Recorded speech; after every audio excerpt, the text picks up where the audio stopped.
Hello everybody, Steve Farmer here, bringing you the final week coverage for the 2013 U.S. Chess League for the Arizona Scorpions. It seems not too long ago that I introduced the Scorpion lineup with the heading of the blog that I posted of what a long, strange trip it will be.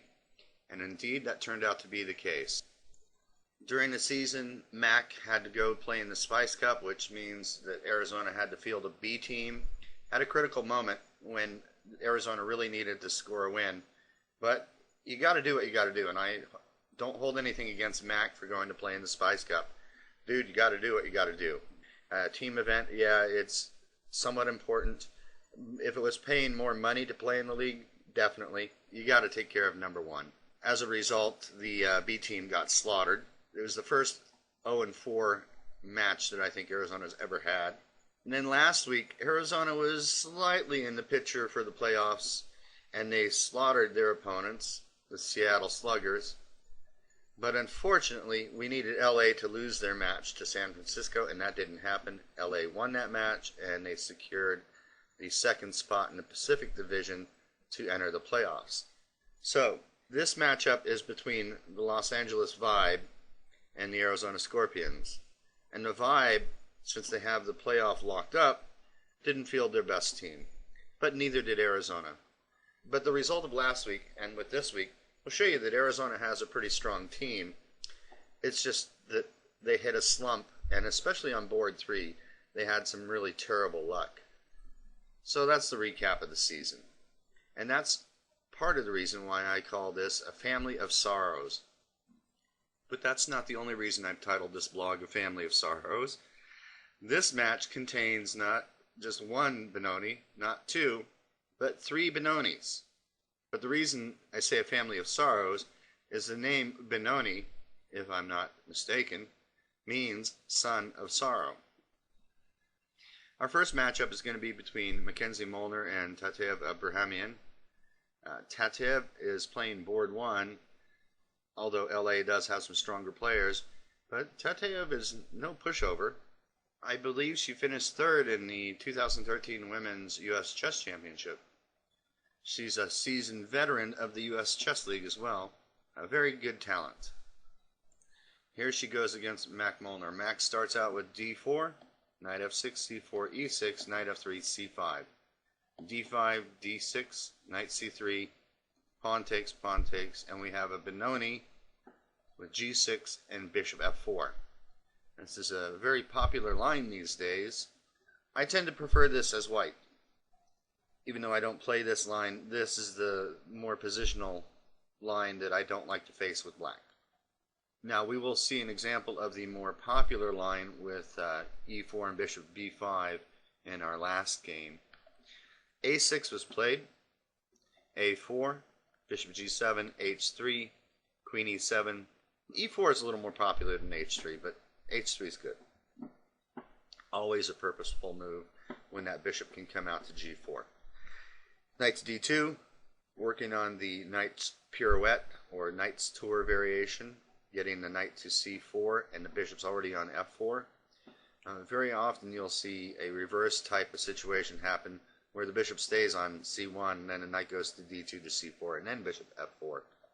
This is why I think this line is particularly dangerous for black. Also, the move h3 allows the bishop on f4 to slide to h2 if that knight ever comes to h5 to harass it. So it will maintain pressure on the d6 pawn. It's a very smart system by white. Black has a lot of dangerous threats in the Benoni. The geometry of this opening is very difficult to get a full grasp on.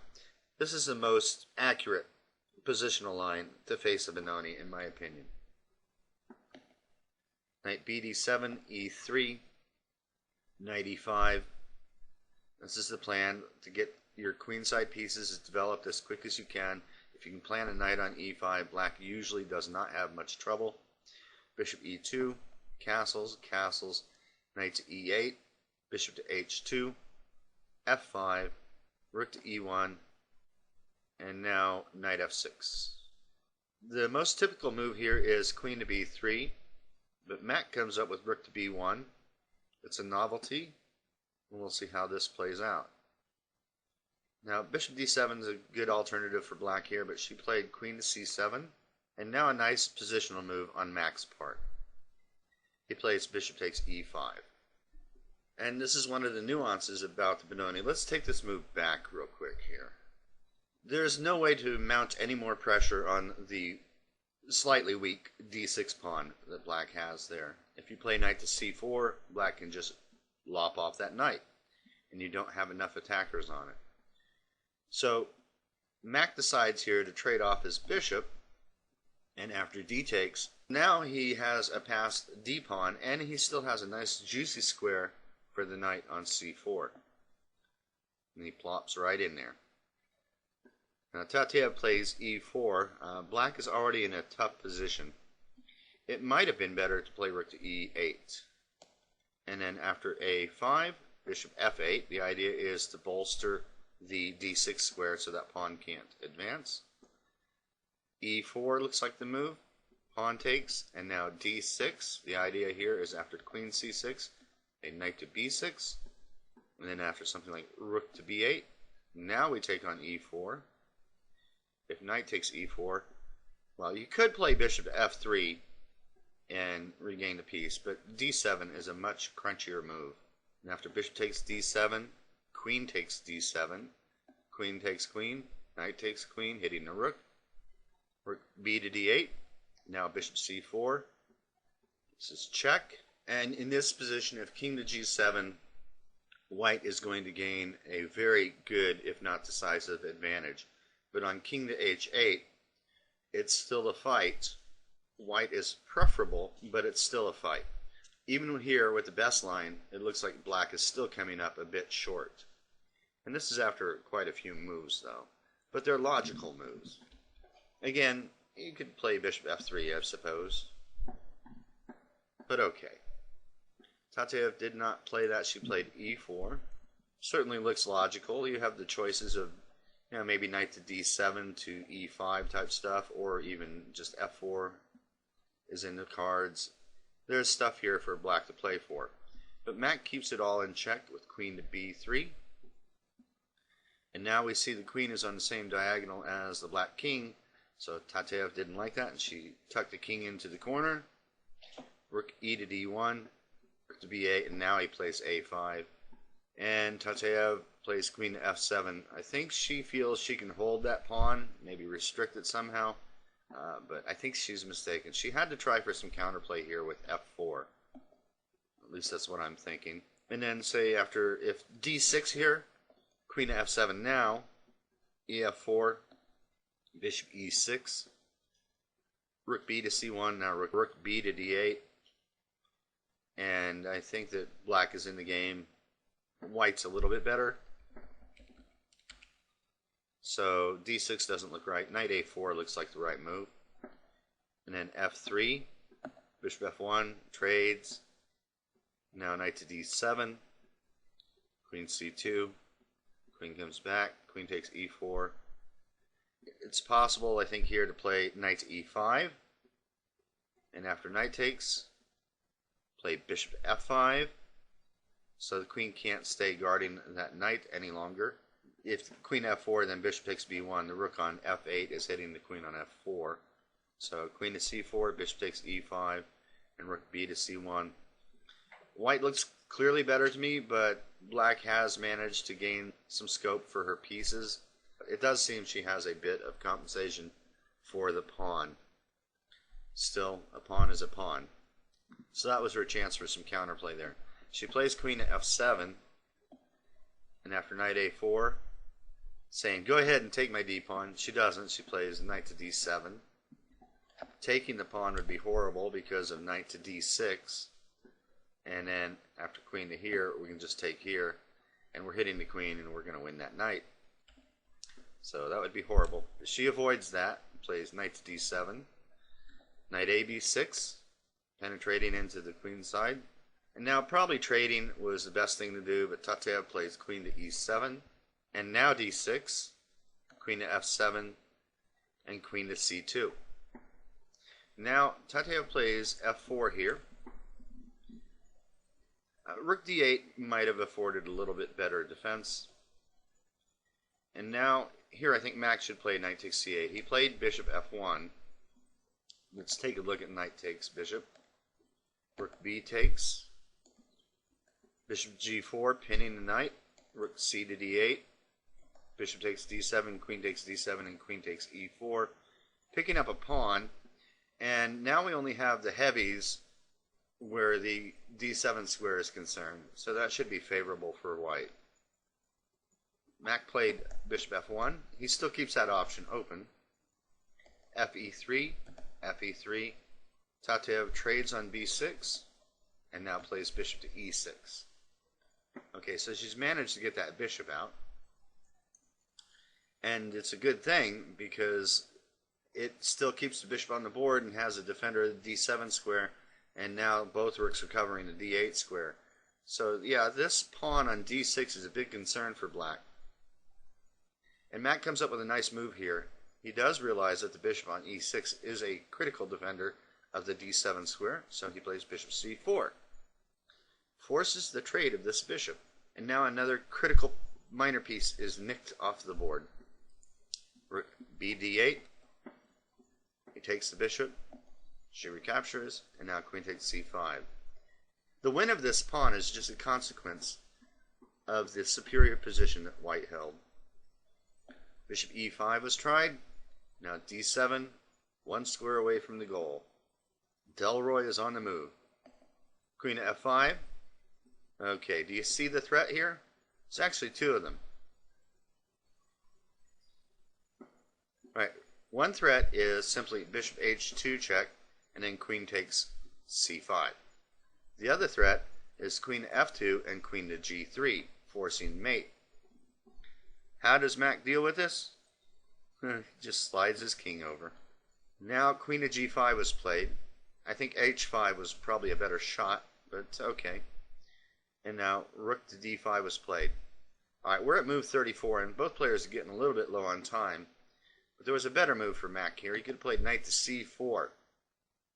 And this pretty much forces rook to f5. If bishop f6, then we get rook to d5, hitting the queen. And now queen h6 is probably best. If she goes queen to g3, then we have rook to f1, king g7, rook d to d1, and white has the mid-range plan of playing the knight from c4 to d6 and take on b7 and dominating the promotion square and winning another pawn. It's as slow as a steamroller, but equally as hard to stop. So queen h6 is probably the better defense. Queen to c7, queen to g7, queen takes b7, winning a second pawn with no counterattack from black to worry about. So knight c4 here would have been a tad bit better, but rook to d5 was played, rook f5, and now knight to c4. But in this variation, it's interesting to note that black has a different resource available here. She has bishop to b8, which she played in the game. Let's go back to where I was mentioning knight to c4 should be played. In this position, bishop b8 is not available, and she would have to play bishop f6 to guard the queen. But going back to this position, the rook is on f5, and the queen's not falling, so the bishop has maintained a good, healthy position on the h2 b8 diagonal. It's still a pretty complicated game, and both players are now having to worry about their clocks a bit. Mac plays rook takes f5 here. He could have played rook b to d1. And after queen to g3 threatening mate, knight to d6 blocks the mate threat. And if rook to f2, then white can defend with rook to g5. White wins in this line. So after knight to d6, Tatev would probably have to trade, and if everything gets traded off, 4 rook endgames are notoriously difficult to deal with. However, I don't think that this one is so bad for white, because he will always have the simple threat, a rook to c1 to c8. That'll force off a set of rooks. And if we narrow this ending down to a strictly rook and pawn ending, I think white's got tremendous winning chances here. But Mac decides he wants to get the rook off the board right away, and that makes sense. Now I thought Tateev should play queen takes f5 here. She did not. She played g takes f5. Let's go back. Queen takes f5. Queen to d4 check. King g8 and rook to d1. White's still clearly better, but this is a better way to hold out, I think. In the game, she played pawn takes and rook to d1. I suppose he could have played knight to d6 as well. Doesn't really matter. Queen to g3. There's a slight threat there, but he does have knight to d6 as we mentioned in that previous variation. Rook f8. Now queen to c8. This is the flashy move. But even flashier was knight f7 check. Now king to g7 and queen takes f8. King takes f8 and then promote. This should lead to a fairly quick mate, I would believe. But his move in the game is a very pretty move, just placing the queen on pre. Now Tateev brings the queen back to g8. There's no defense for black here. If she were to try bishop takes d6, well, that is met by a very pretty move. Queen takes f8. Bishop takes f8. And then promote. Up the exchange right now. And if queen to g7, then rook to d7, queen g8, rook takes b7 is winning. Also with queen to g8, pretty similar. We can come in here and rook c7, picking up the b pawn is also winning. And if king to g7, then rook to d7, and rook takes b7, also winning. So bishop takes d6 doesn't work either. So Tateev played queen to g8, and now a very nice finish by Mac. He simply plays queen takes f8. And after queen takes f8, Mac could play knight to e8 and win in a much more prosaic manner. But instead he just decides to promote. And black resigned because after queen takes queen, knight to f7 check is going to pick up the queen on d8 and remain a rook up. A very nice demonstration of how to play this line with the white pieces. A nice job by Mac. Okay, our next game we'll look at, we will have Robbie Adamson playing black on board 2. On board 2, we have a rather rare pairing. We have Mark Duckworth for the LA Vibe with white, and Robbie Adamson playing black. I'm not going to have a whole lot of commentary to this because it was just a very simple opening. It's a trompe. You can't get any more simple than playing knight e4, bishop f4, d5. If you're a fighter, I recommend c5. And Robbie's a fighter. I don't know why he didn't play that. He took a little bit of time to determine to play this move. So perhaps he was considering c5. Alright, that's about the most commentary you're going to get out of this game. Alright, f3 was played, knight f6, e4, d-e4, and knight to c3, making a gambit of it. It's kind of fun. Knight to d5, knight takes, queen takes, bishop takes c7, knight c6, c3, bishop f5, and now f takes e4 is a novelty. Bishop e2 and queen b3 have both been played, but this is a fine move as well. Bishop takes e4, knight f3, e6. Yeah, black could shatter the pawn structure on the king's side, but it's rather pointless. I think Robbie chooses the right path here. Let's just get developed, stay equal. Castles, bishop takes d3, queen takes d3. Castles, rook fe1, bishop f6, bishop e5, knight takes e5, getting rid of that bishop. Now we have an imbalance, and I like this imbalance for black, though you wouldn't really say that black has any edge out of this. Rook ac8, knight to g4, queen g5, knight takes f6. Alright, so that imbalance is gone, and we're pretty much dead level here, folks. Rook e5. He wants to try and infiltrate on the queen side. Rook fd8, just centralizing the rooks. Queen to e3. There was a threat to take on e5. Queen to g6. Rook to e1. Queen to c2. Rook to b5. Both defends the b2 pawn and attacks the b7 pawn. b6. Queen e2. The queens come off. King f8, king f2. Very simple stuff to understand. Rook to d5. A lot of people in the chat room are really concerned about this. Oh, that isolated pawn's going to be weak if he trades. And they're recommending rook e5 even. Rook e5 doesn't make any difference. Mark took here. Robbie took. Okay, isolated d pawn. It's a weakness if you can get to it. White can't get to it. And now rook to d6. Robbie had to use his thinking cap a little bit here, but it's nothing really that difficult. And after king to e2, the reason for rook to d6 is to play f6, and the white rook can't come into e6. Rook to e3, king to f7, king to d3. Now, Robbie took a little bit of time to consider the ramifications of his next move, and I think he was correct in his feel for the position. Played rook to e6. And after the trades, and b3, f5, h4, the players agreed to a draw. And that seems like a logical outcome. White could one day, of course, force through a pass pawn on the queen side, but black can do the same on the king side. So for either player to go further into those long-range plans, it's going to require a lot of calculation and a bit of risk. So rather than risk anything, the two players signed a peace treaty and called it a day. Okay, let's move on to board 3. And here we have Brian Hugh playing white against Craig Hilby. Craig is rated 2113, but he is a national master, so he reached his 2200 and has lost some rating points.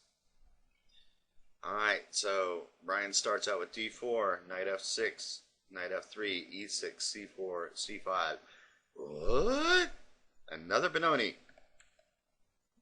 d6, knight c3, g6, now e4, a6, a4, and this allows bishop g4.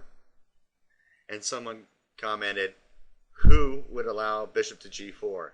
And someone replied that Hugh did allow bishop to g4.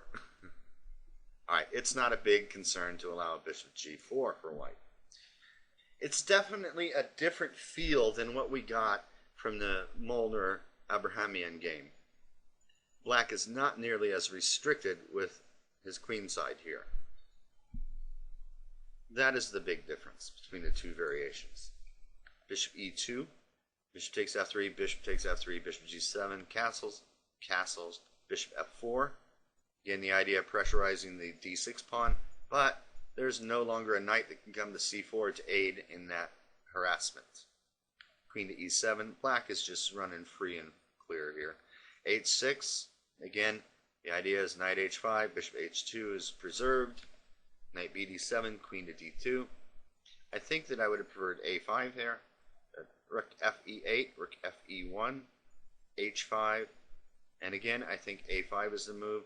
And indeed, that was played in the only game like this to this point. And that was back in 1993 between Tukmakov and Kevin Sprague at Barcelona in 93.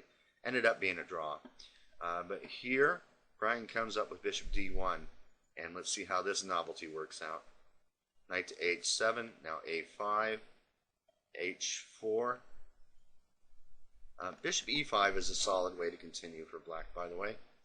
And if the trades, I think black is okay here. White's a little better, just out of having more space. But after h4, Brian flicks in bishop a4. Interesting idea. He's got at least a pin on that knight. He's able to trade some minors to...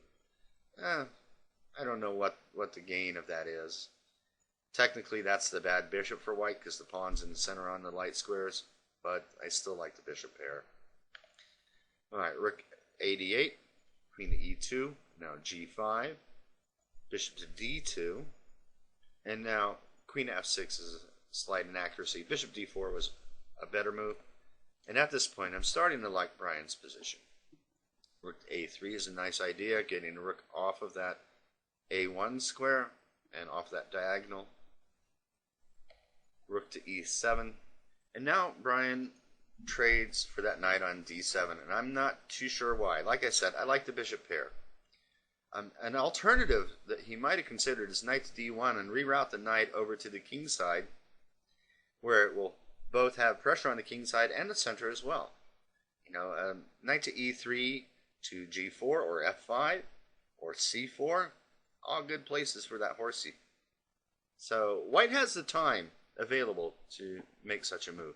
Of course, to play knight to e3 is going to have to preface that with maybe f3 or bishop c2.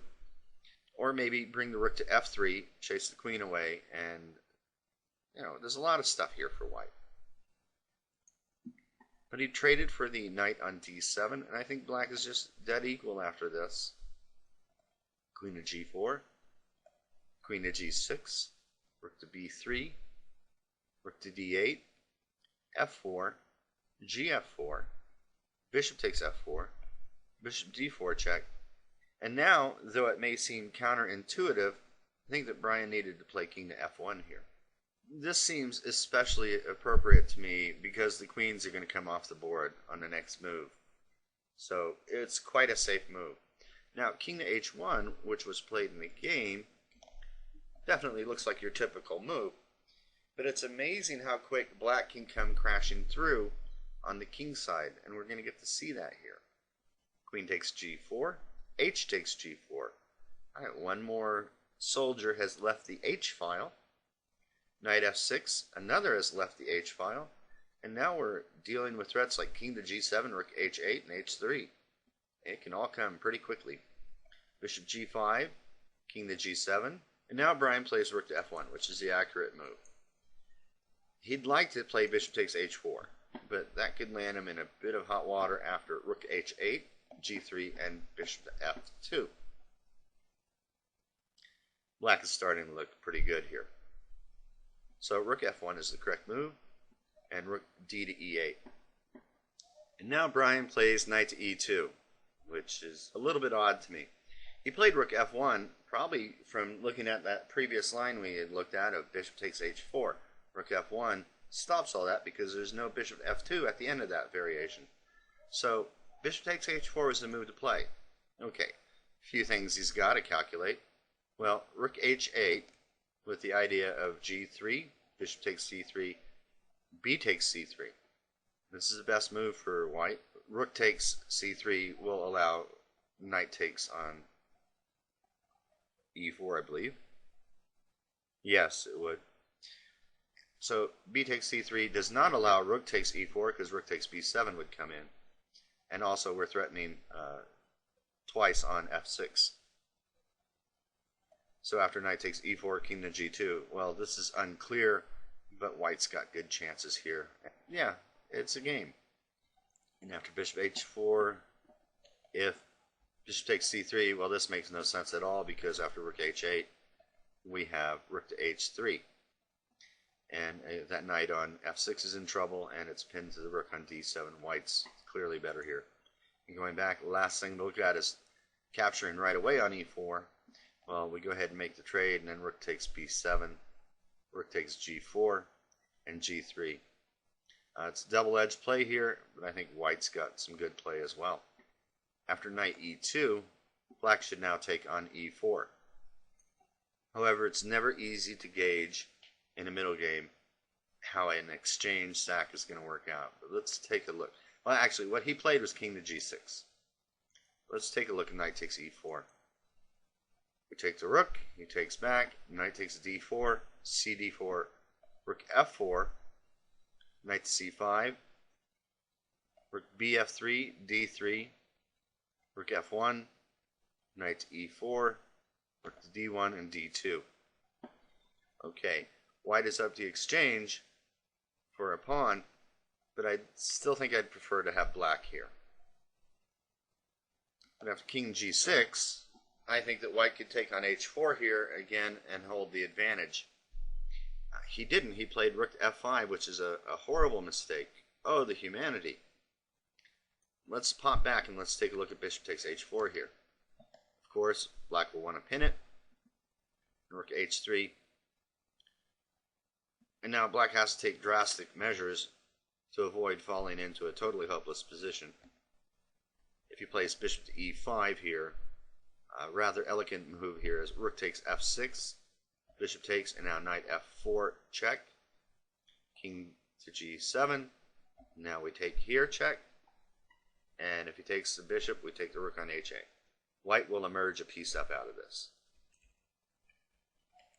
So he can't play the natural looking bishop e5, but he can play rook takes h4.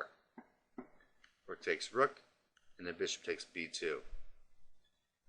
I think black is doing okay here. He's got seemingly enough compensation for the exchange. I think I'd still prefer to fight it out with white, but black has some good counterplay here.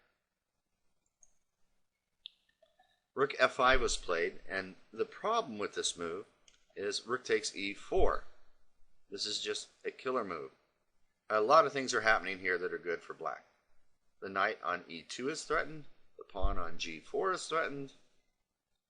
Brian played knight takes d4. Let's look at some alternatives. Let's look at bishop takes f6. Now bishop takes f6. Knight's still hit. If he goes rook to here to try and counter the strike on the knight, then bishop e5, knight f4 check, bishop takes, rook 5 takes, rook takes, rook e1 check, king h2 and rook a1, and it's game over. This is a winning endgame for black. If he moves the knight to f4, then we have rook takes f4. And if rook takes, and rook e1, king h2, bishop e5, black will regain the material with a superior position. Black is doing very well here. And if knight to g1, rook takes g4 simply looks winning for black. He's got 2 pawns extra.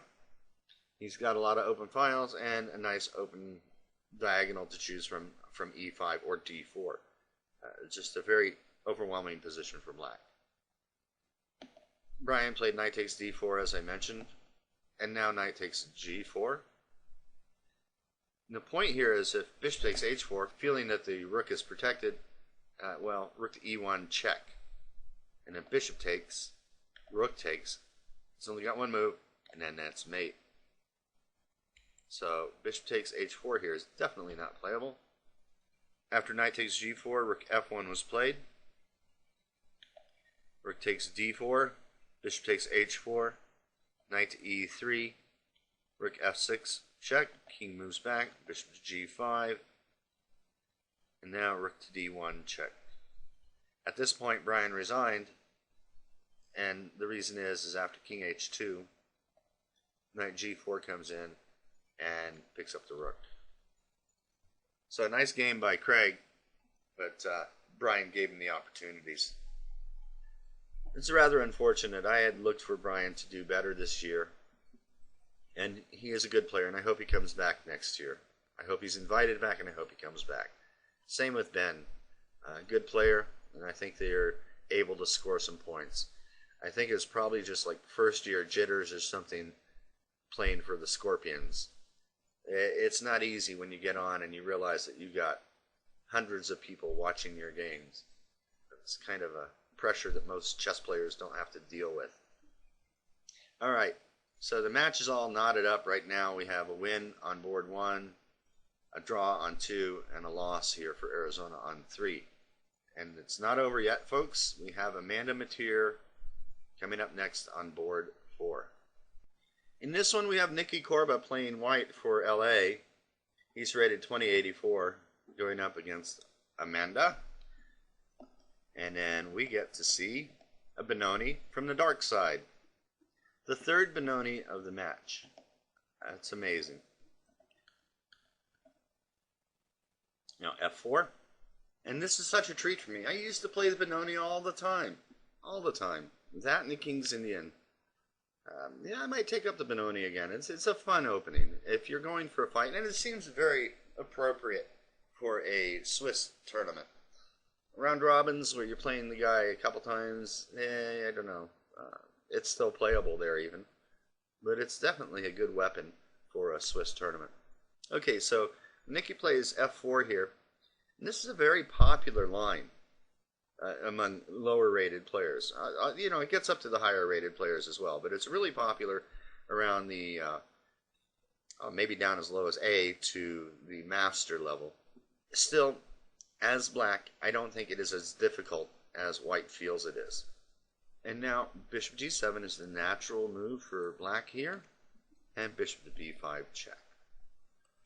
Not a very worrisome line if you know what you're doing, and Amanda shows that she knows what she's doing here. If white plays e5, this is known as the McKenna's attack, and then black can continue here with knight fd7, and now white has two choices. He can either go to b5 or e4 with the knight. It's pretty much the same thing either way.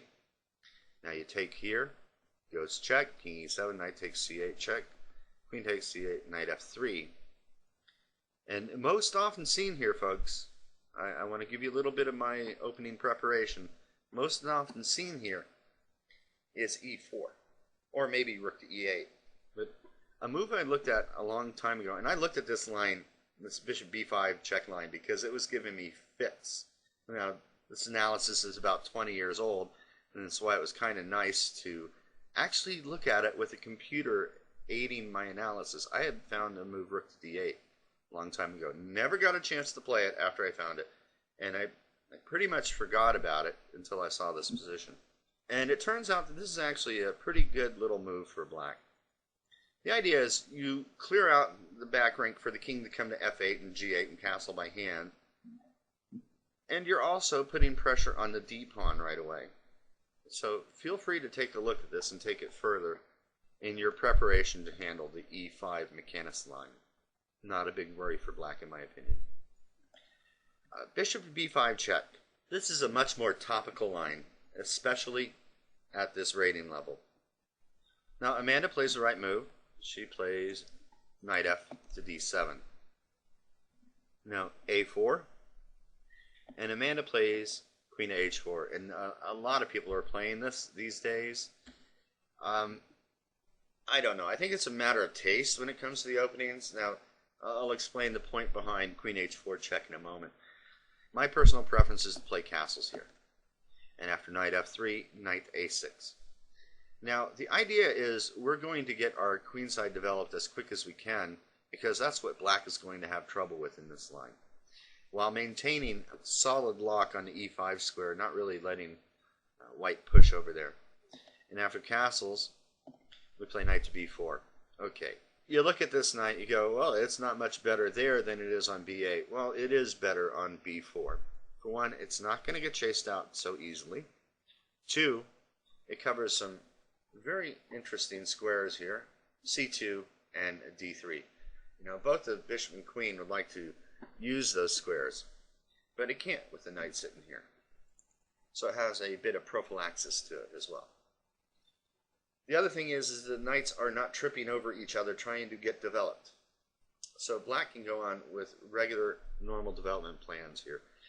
And I have played this line before with success against this bishop b5 check line. But we go back, queen h4 was played, and I think that it was, or I borrowed a DVD from someone a while back on the ABCs of the Benoni. I think it was Andrew Martin was recommending this move. And after g3, the idea of this line is that black has forced white to advance this pawn. I mean, you know, no one's going to play king to f1 or king to e2 or king to d2. So he forces this pawn forward, which weakens the light squares a bit. And we'll notice that the light square defender is way over here. So it might have some merit. I'm not going to say it's a bad line, no. Amanda now drops the queen back to d8. Queen to e7 is also possible. After knight f3, castles, knight a6, rook e1, and knight to b4. I believe black is doing just fine here. Remember to get that knight to b4 as quickly as you can so that you're not stymied for development on the queen side, which is, we'll see, what was one of the ailments for Amanda in this game. She played queen to d8, and I can't remember which move Martin had recommended, queen e7 or queen d8, but anyhow, knight f3 was played, now castles, and now a6, and I think this is the beginning of her worries in this position. Again, knight a6, rook e1, and knight to b4 seems playable. Now, white can try something like e5.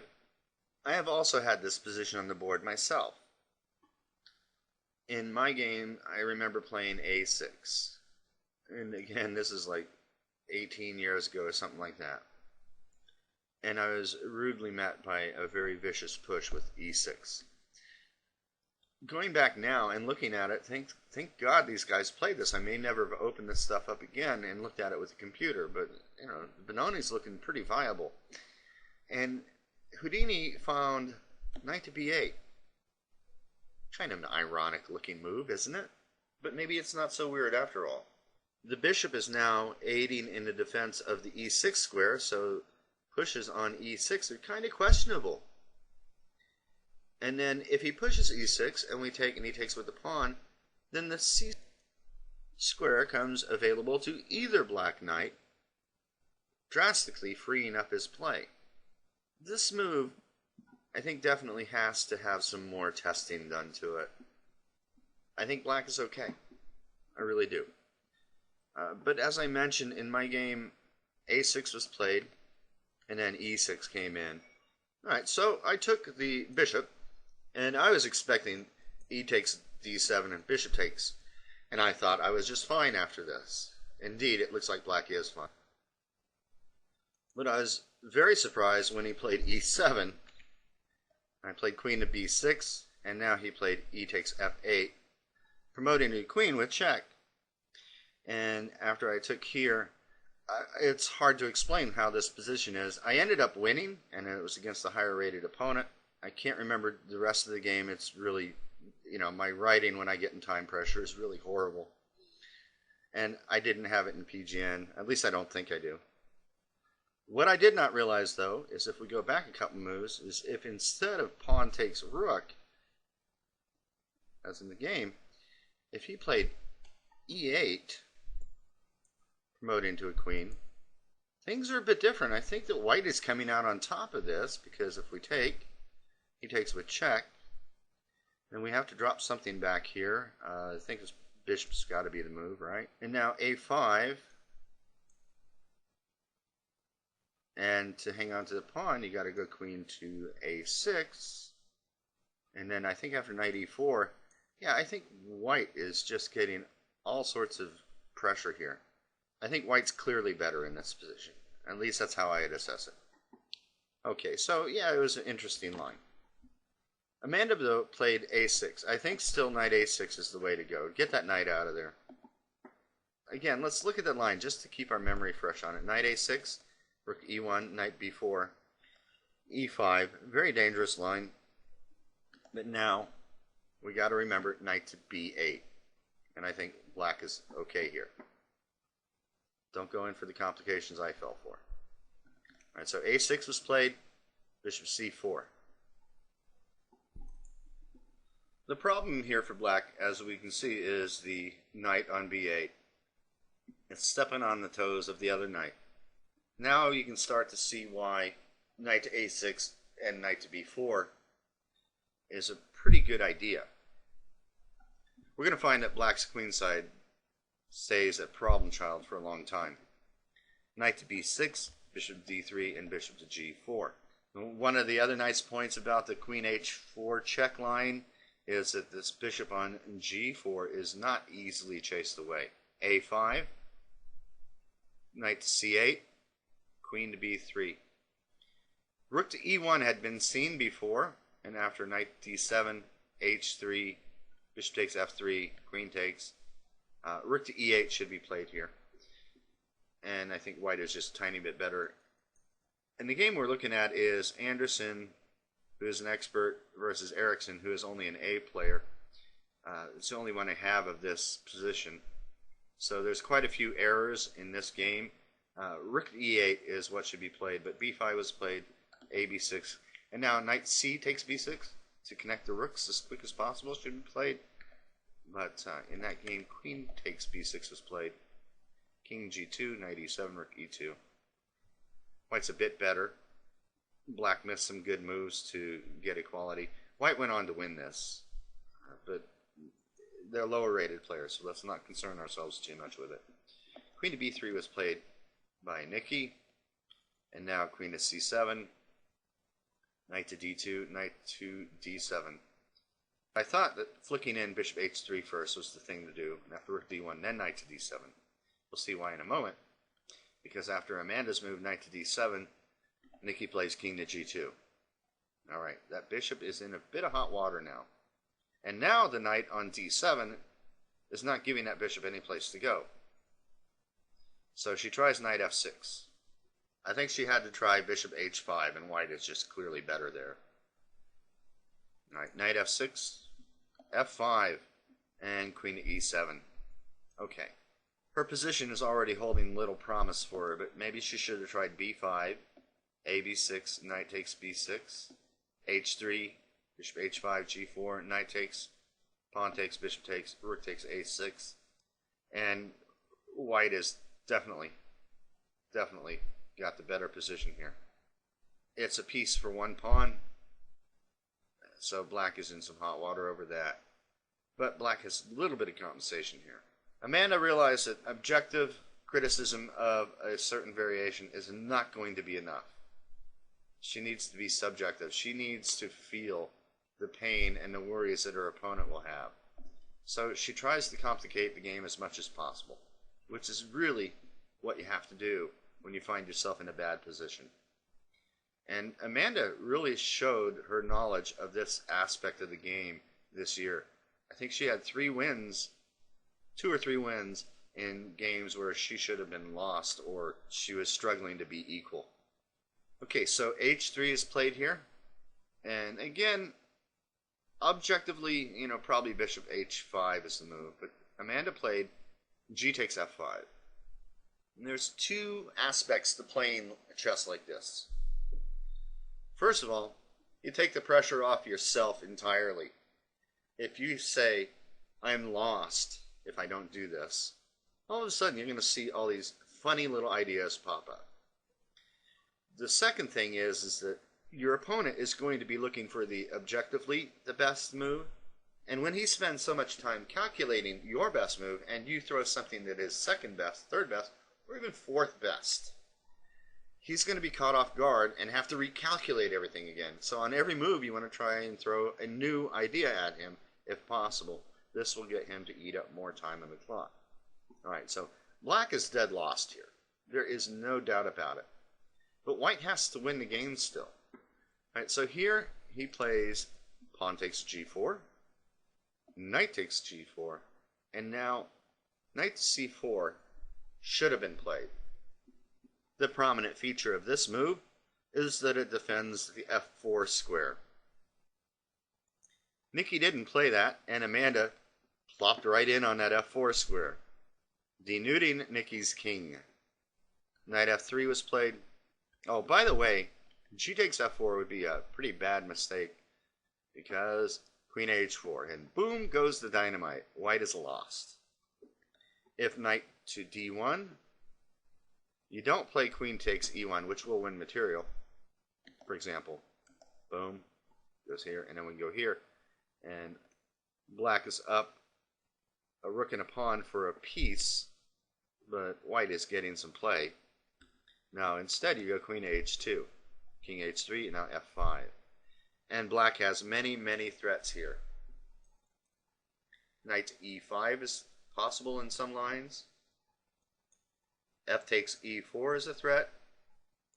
Possibly bishop to d4 in some lines.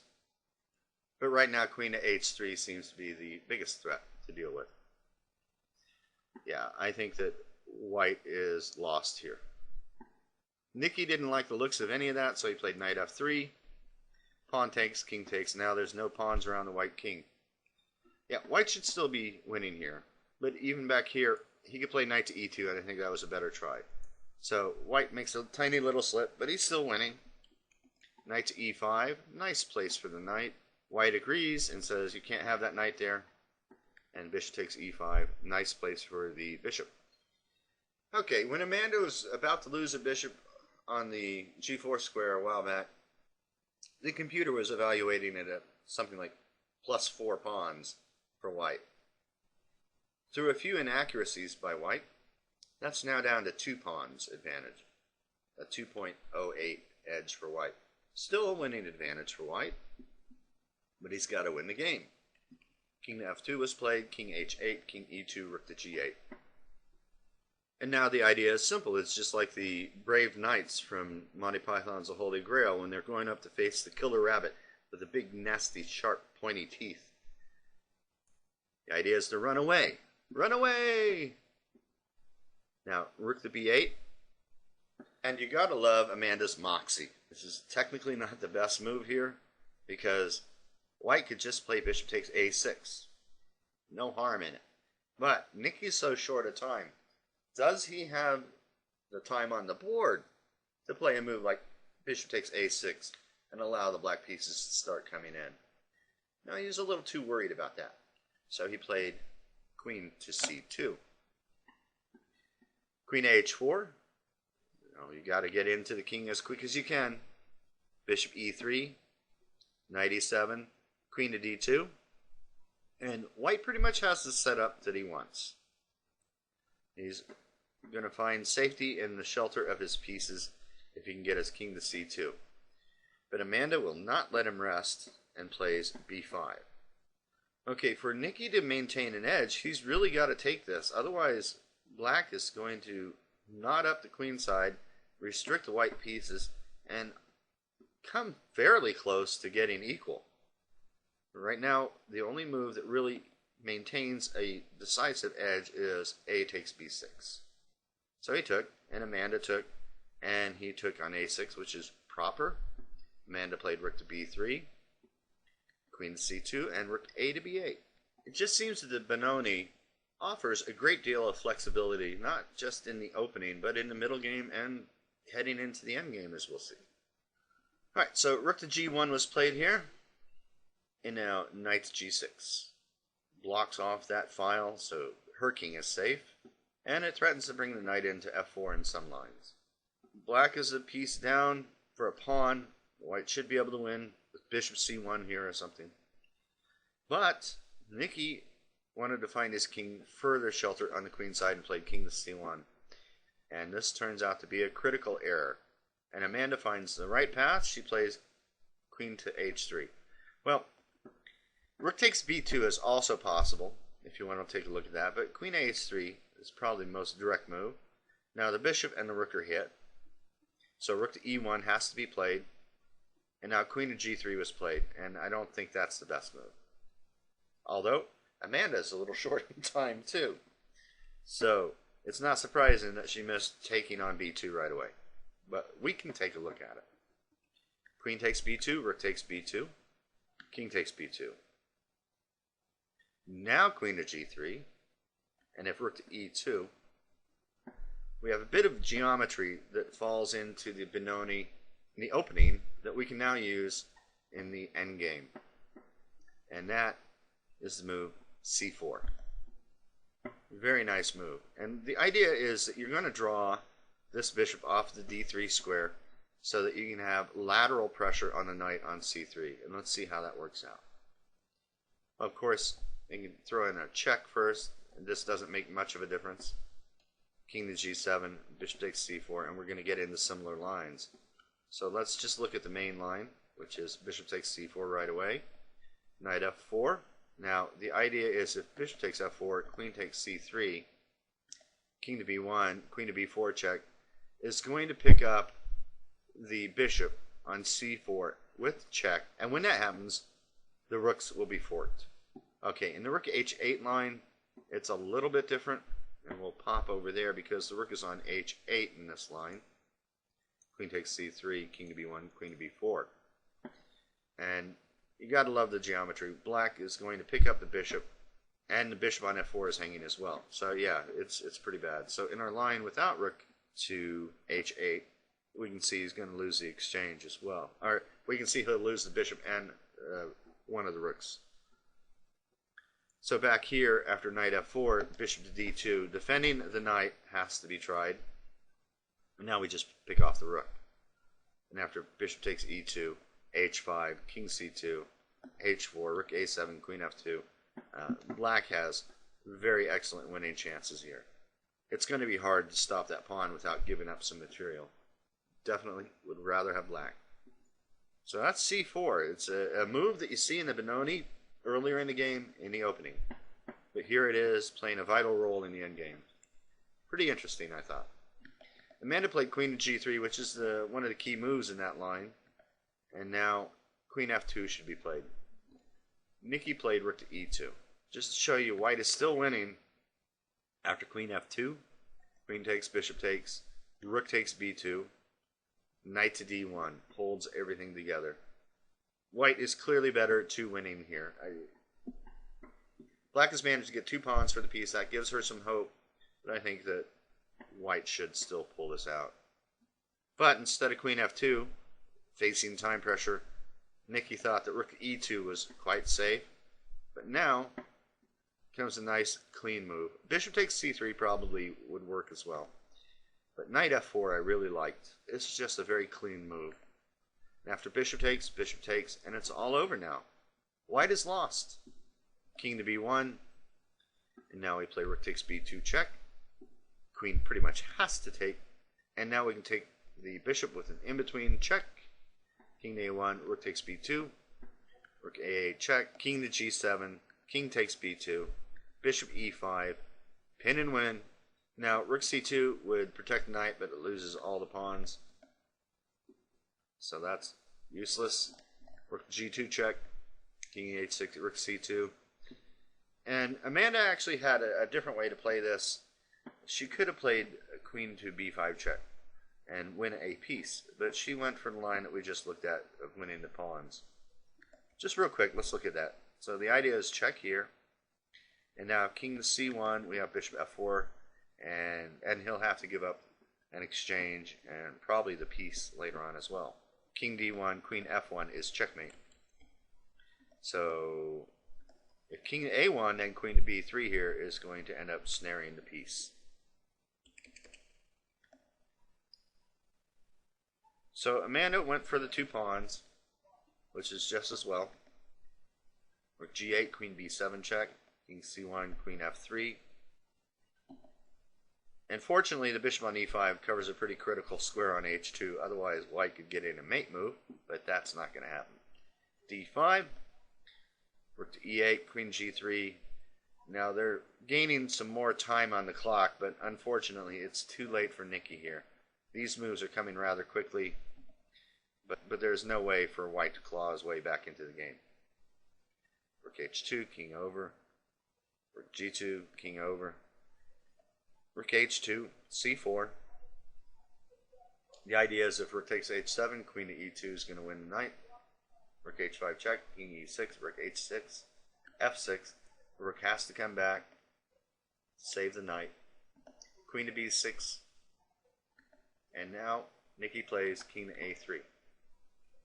Yeah, this walks into mate and won, but the alternatives were no better. King c2 or king to a2 is met by queen to b3, winning material. And king to a1 or c1 is going to be met by queen to g1, winning the rook. So when looking at that, Nikki said, screw it, king to a3, and we get an appropriate end to the season for Amanda. She gets to play the classic QueenMate-er. Queen to b3 is mate. That's poetic justice, folks. Well, that's it. Arizona is out of the playoff picture. They can go and concentrate on other things now. This will be my last video and blog of the Scorpions for the 2013 season. I will not be doing any videos of the championship. I take that back. I might. It depends on what the matchups are. But I'm going to be playing in a couple tournaments here soon, so I probably won't have too much time. And the World Championships coming up. So I may well leave further coverage of the Chess League for 2013 in more capable hands at chess.com. Thanks to all of you who have commented and viewed my blogs and my videos. It's really good to have people give feedback. My last video got a dislike on it, and I'm wondering what happened there. I've been doing videos since I think 2007, and I've never gotten a bad comment. Even my first videos, I got some suggestions along the ways, but never just a flat-out dislike. And I think that's because in that video he was scared of vampires or something. All right, folks. It was a fun season. I look forward to next season, and I look forward to the World Championship coming up and the tournaments I'm going to play in. Yay! Finally playing again. So until next time, I wish you all good luck.